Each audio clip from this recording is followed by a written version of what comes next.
It will never work. It will never, ever, ever work. Today I want to share with you how to build some consistency in your golf swing. I think that's the one key ingredient, isn't it, that all of us want to have, that when we do eventually step up onto that first tee and we have the driver in hand, we find ourselves hitting a nice straight shot. The ingredients of consistency are, by the very meaning of the word consistency, you need to keep doing the same thing. But I think sometimes it gets confused with madness, insanity, doing the same thing and expecting a different result. I think that's where we get confused, that, well, if I'm making a change to my golf swing and I keep applying a different sensation and I don't see an immediate result, it's when golfers immediately have all bets are off. And I'll give you an example. If you are looking to turn your slice into a draw, let's say, and someone has given you a different grip, and if you've watched enough of my content, you'll understand that I talk about the grip all of the time. That is the hallmark of a good player, as far as I'm concerned. There are outliers, the Scotty Schefflers of the world, the Xander Schauffele's of the world, that Jordan Spieth even, that grip the golf club slightly different to the average bear, and it's those outliers that go, oh, but hang on a second, he does this. Well, yeah, of course, you're always going to get exceptions to the rule in any industry, let alone in sport. But if you are someone that has got yourself a slice, and I will demonstrate the ingredients up on the TrackMan here. So angle of attack, club path and face angle are the three components that we're always very interested in. The face to path value is the ingredient that gives us the relationship between the club face and the club path. If it's a positive value on the face to path value, it will mean that the ball is going to bend to the right. So when we see that face to path value of a positive nature, that means the golf ball will bend to the right. And if we see a negative face to path value, we can see that the ball will bend to the left. So if you are someone that has a ball that bends away to the right, what you will see invariably is a club path to the left. Now, if you've got a club path to the left, and then all of a sudden someone gives you a club face that is closed to that path, what you will immediately see is an outside-in path with a face that's closing over. So an outside-in path, 5 degrees, and I've got a face that is closed to that path. Now, if you first see that shot, you go, well, hang on a second, Stuart, that is absolute rubbish. Well, you've fixed my slice, but you've now given me a pull draw. At the moment that a golfer sees that, when they've applied that new grip, all of a sudden they'll see that and they'll go, well, I'm not going to do that again. Well, in this instance, drop the insanity part, where doing the same thing and expecting a different result never happens. With the right information of change, a good grip in this instance will make your club path start to react. So as soon as you then start to consistently get that face to path value negative, what will start to happen is your path line will start to usher itself straighter. Face to path was 0 on that one, path was a little less across it. Then I make another swing where that good grip is making my face to path value negative. My path will then start to shift a little bit more from the inside.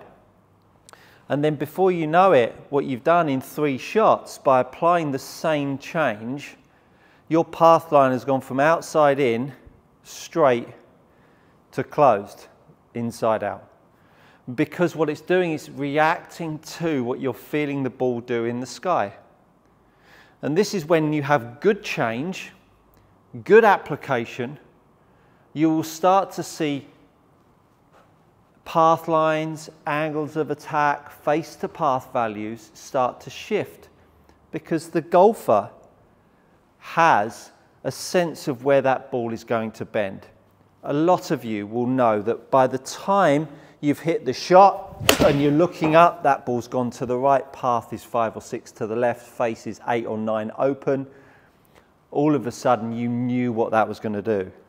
I now swing outside in, I now close the face to the path because I've got myself a good grip in this instance, not always the case, but I have a good grip, I have a face to path that's now closed, my path line's 1-2 degrees from the inside and the face is 6 degrees shut. Because I start to feel where the ball is going to bend in the sky, I will immediately start to change the way I move. Bend in the sky is always absolutely 100% all of the time the thing that you will react to. Whether you like it or not, you will react to the bend in the sky. The second thing that you'll start to react to is contact. And I mean that. Bend will always come first, contact will always come second. So when we're talking about getting consistency in your golf game, consistency in your golf game can only come from you applying a change that's going to have an imprint on the reaction of the ball in the sky. If you're trying to create straightness, more consistency in direction. More consistency in direction is the easiest thing to change in the world. So if you have a ball that bends viciously in one direction or the other, and you've gone for a golf lesson, and you've tried to change that bend in the sky through changing your club path, it's the worst thing you'll ever do, and it will never work. It's garbage. You cannot change club path if you do not change the face to the path orientation first.